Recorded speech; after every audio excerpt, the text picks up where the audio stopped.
El día de hoy vamos a tocar el tema de edad cronológica y edad biológica.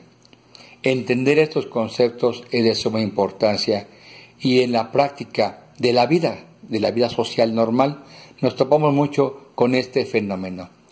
¿Qué es edad cronológica y qué es edad biológica? Pues bien, aquí vemos una cadena del ADN, que es el que constituye todas las estructuras de nuestro cuerpo humano. Y definimos como edad cronológica a la suma de años que existe entre nuestro nacimiento y la edad actual en la que nos encontremos. Eso es la edad cronológica, los años que tenemos. La edad biológica, por su parte, se refiere a las condiciones en las cuales se encuentran nuestras células, nuestros tejidos y nuestros órganos. Ustedes pueden comparar en estas diapositivas esta hermosa cadena de ADN y esta cadena de ADN pues deteriorada. Y aquí no importa la cantidad de años, es decir, no importa la edad cronológica, aquí importa la edad biológica.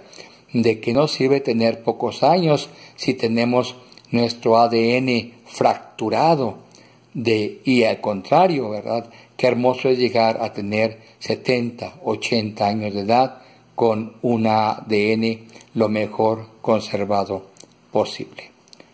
Bien, el envejecimiento es un proceso normal, es un proceso natural, inevitable en todas las especies de este mundo, porque tenemos que recordar que desde el momento en que nosotros nacemos, cada célula y grupo de células de nuestro organismo tiene un reloj biológico, tiene una muerte programada. Ese fenómeno se conoce como apoptosis o muerte programada.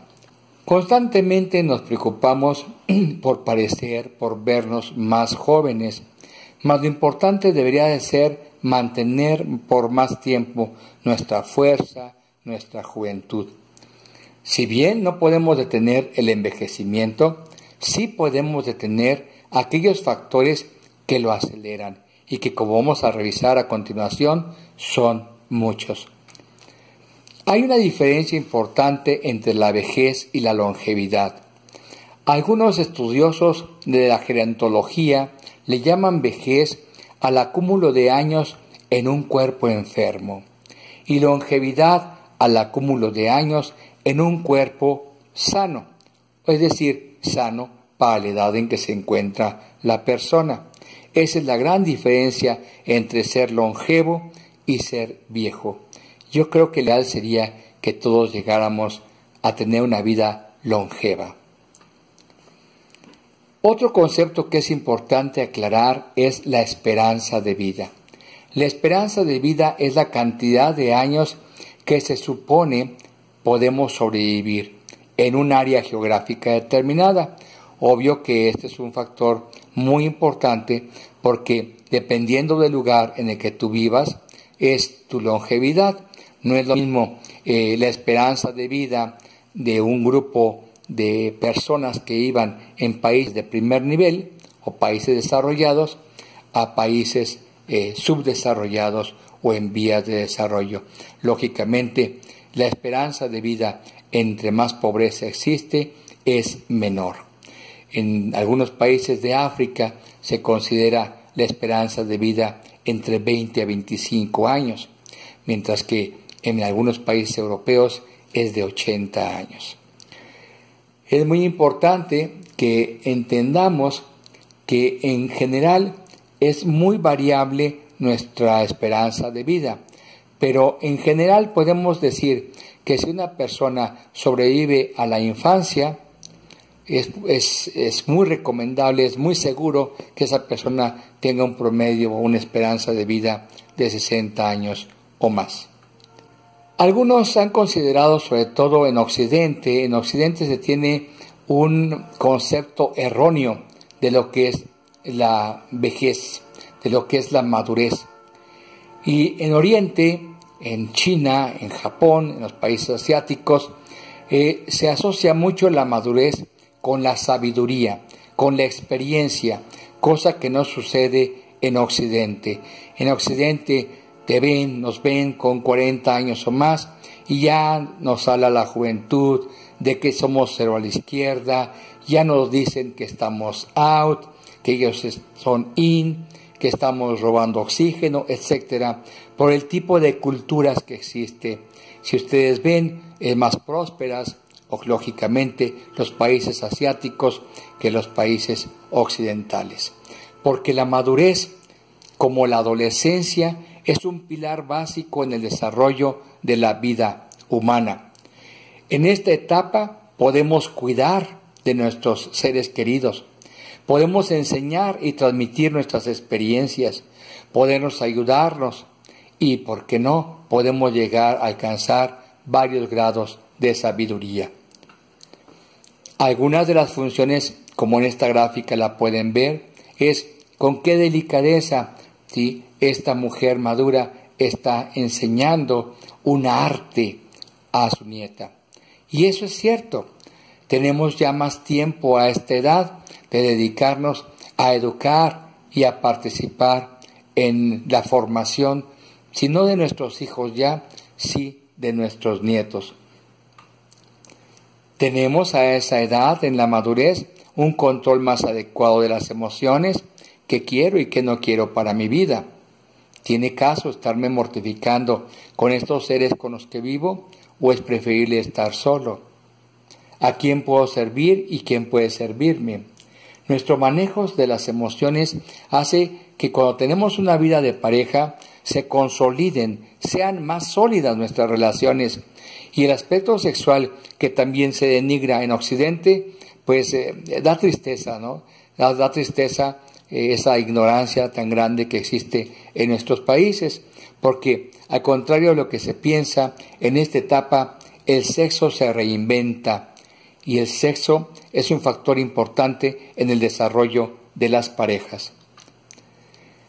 El adulto no solamente tiene una misión de cuidar de sus, de su sociedad, de su progenie, sino que va a transmitir información útil para toda la vida.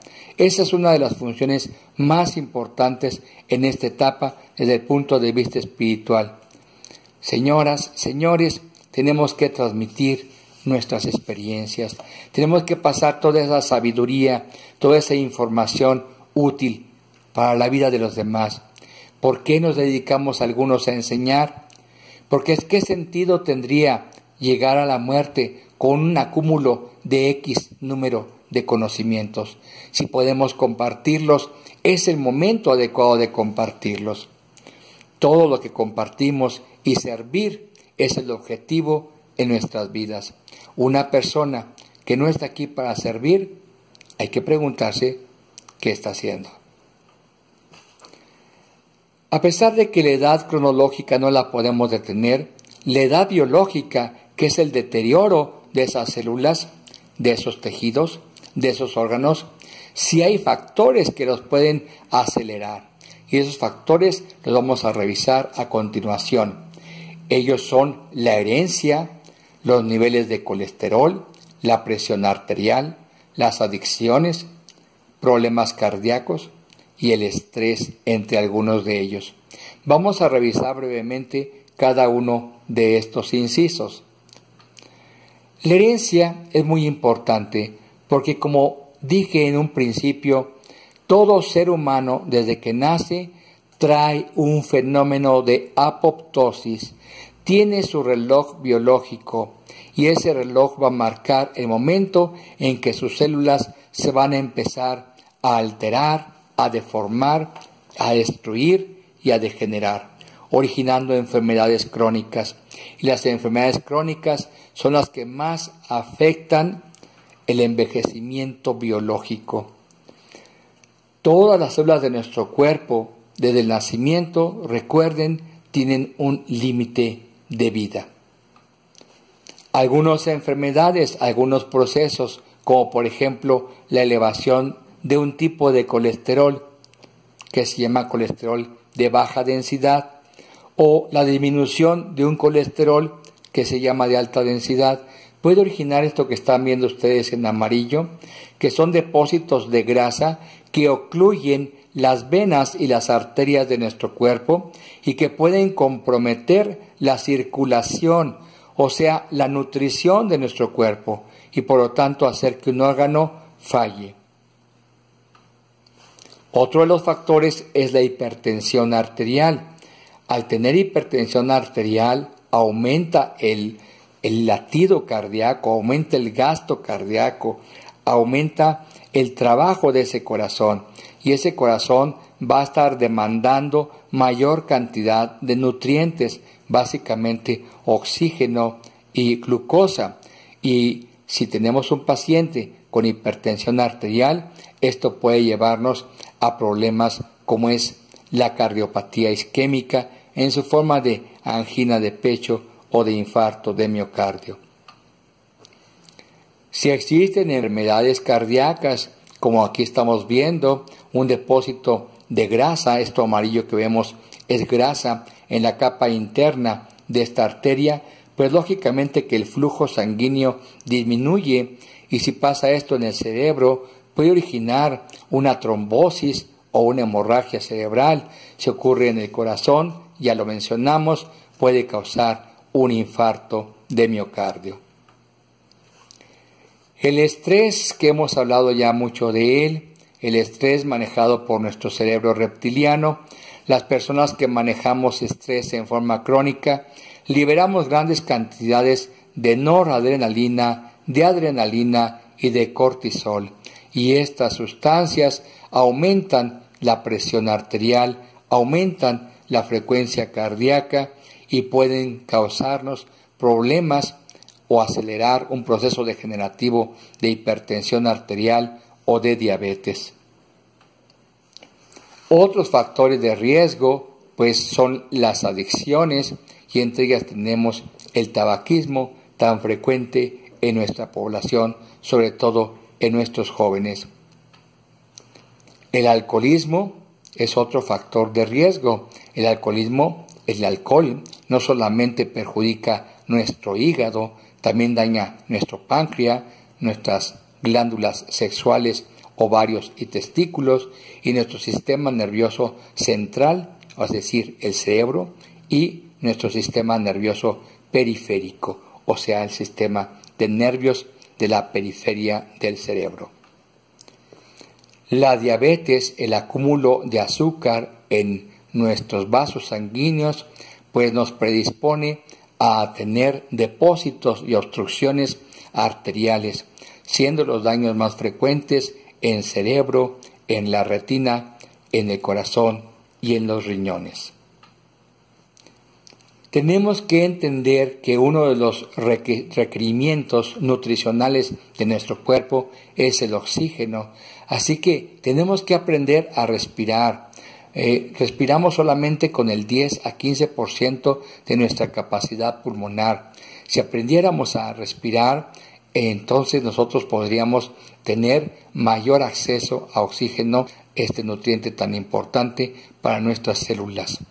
Enfermedades pulmonares como el tabaquismo, el enfisema pulmonar, pueden ocasionar disminución de la concentración de oxígeno y deteriorar nuestro nivel de vida o incluso causarnos la muerte. Y bueno, pues algo que es muy conocido por todos nosotros, aun cuando no le damos la suficiente importancia, es la nutrición. Hace muchos años oí en una obra literaria, una frase que decía: tú piensas lo que comes. Bueno, pueden imaginarse ustedes qué tipo de pensamientos tiene esta persona que se nutre de esta manera.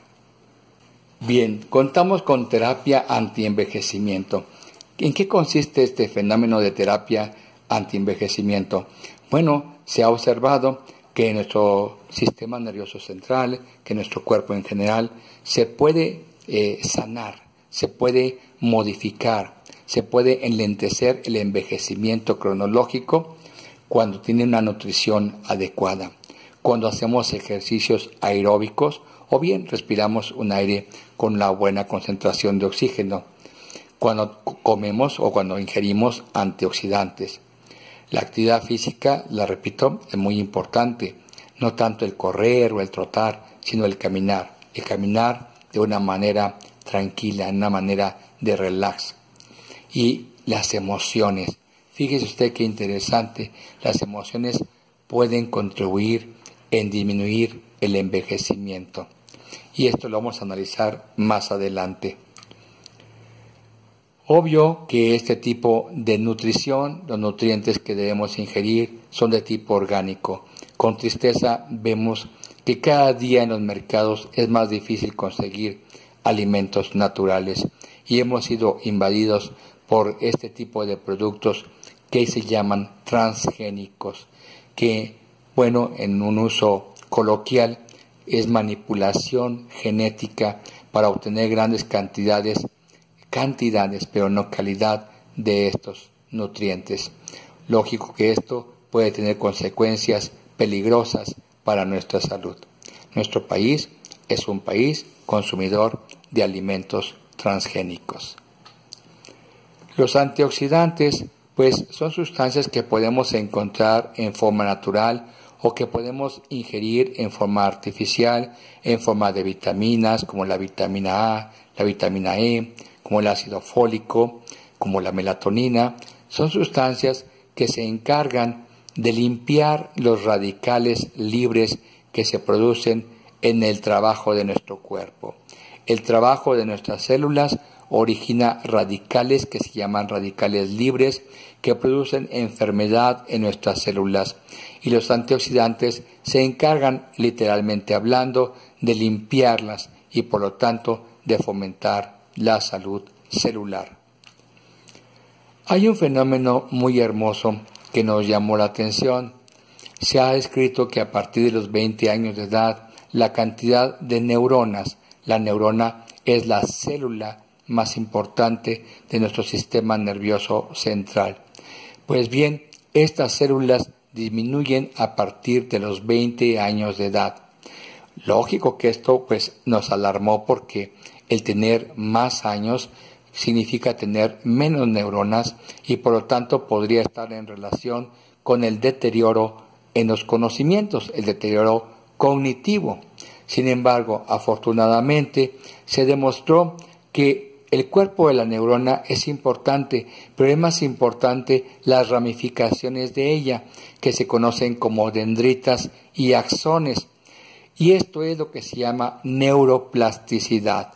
La neuroplasticidad es un fenómeno natural en el cual se eleva el número de transmisiones entre estas ramificaciones. Y estas ramificaciones pues modulan la entrada y la salida de estímulos. ¿Qué se requiere para que haya este fenómeno de neuroplasticidad? Pues usar nuestro cerebro, leer, ¿sí? Ponernos retos constantes y de esa manera, aun cuando nuestras células empiecen a morir, las ramificaciones se mantendrán activas y podemos tener una vida neurológica bastante sana. Un experimento que se hizo y que también nos llena de gusto, nos llena en especial de alegría, es cómo interviene nuestra mente y nuestro espíritu en el envejecimiento. Les contaré que se hicieron experimentos hermosos en los cuales el recordar hechos placenteros, ¿sí? Obviamente hechos del pasado, en el presente puede liberar la misma cantidad de hormonas o neuropéptidos y ocasionar igual respuesta. Es decir, si usted recuerda, por ejemplo, una escena positiva de su pasado, puede traer ese estímulo al presente y presentar los mismos cambios fisiológicos. Esto fue lo que se hizo precisamente en varias instituciones. Uno, dependiente de la Universidad de Los Ángeles, California, en la Facultad de Medicina de Taft, donde a personas mayores de 70 años se les sometió a ejercicios programados, se les sometió a una nutrición adecuada y a un ambiente libre de estrés. ¿Qué se observó? Que los marcadores biológicos que mencionamos hace rato, cantidad de azúcar, colesterol, presión arterial, disminuyeron y pudieron tener incluso algunos de ellos una resistencia muscular y una fuerza muscular igual o mejor que jóvenes de 25 años de edad. En otro estudio semejante efectuado en la Universidad de Harvard, el estudio Langer, en este estudio no se sometió a los pacientes a ejercicios ni a una adecuada nutrición. Se basó solamente en el manejo de las emociones y se observó una disminución importante de los factores de riesgo de envejecimiento. Esto es maravilloso porque si logramos nosotros tener una mente positiva, estamos contribuyendo a tener un cuerpo, una mente y un espíritu sano. Es muy importante lo que les voy a decir. Aquellas personas maduras que tienen objetivos en su vida, que tienen deseo de vivir, tienen una mayor calidad de vida que aquellos que pierden ese estímulo. Hay que recordar unas palabras del maestro Deepak Chopra, médico hindú, que nos dice: la realidad es una hipnosis programada socialmente que nosotros hemos aceptado. Es una ficción. ¿Qué tal si esto no existiera? Nosotros creemos real lo que nuestros órganos de los sentidos nos muestran, pero nuestros órganos de los sentidos tienen muchas limitaciones. Por lo tanto, lo que consideramos real es un producto de nuestra mente. Esto nos lleva a un pensamiento hindú que nos dice: todo es mente, todo es y es principia en tu mente. Finalmente vamos a recordar que nuestro cuerpo tiene tanta sabiduría milenaria, puesto que tenemos miles o millones de años de evolución, y nuestro cuerpo humano puede fabricar analgésicos, puede fabricar ansiolíticos, puede fabricar medicamentos antidepresivos y un montón de fármacos más que tiene nuestra farmacia humana y que lo fabrica a la dosis adecuada y sin efectos secundarios, dirigido al órgano específico que se encuentre afectado. Es lo que fomentamos cuando tenemos un espíritu sano y una mente sana. Espero que esta plática haya sido de interés. Gracias por su atención.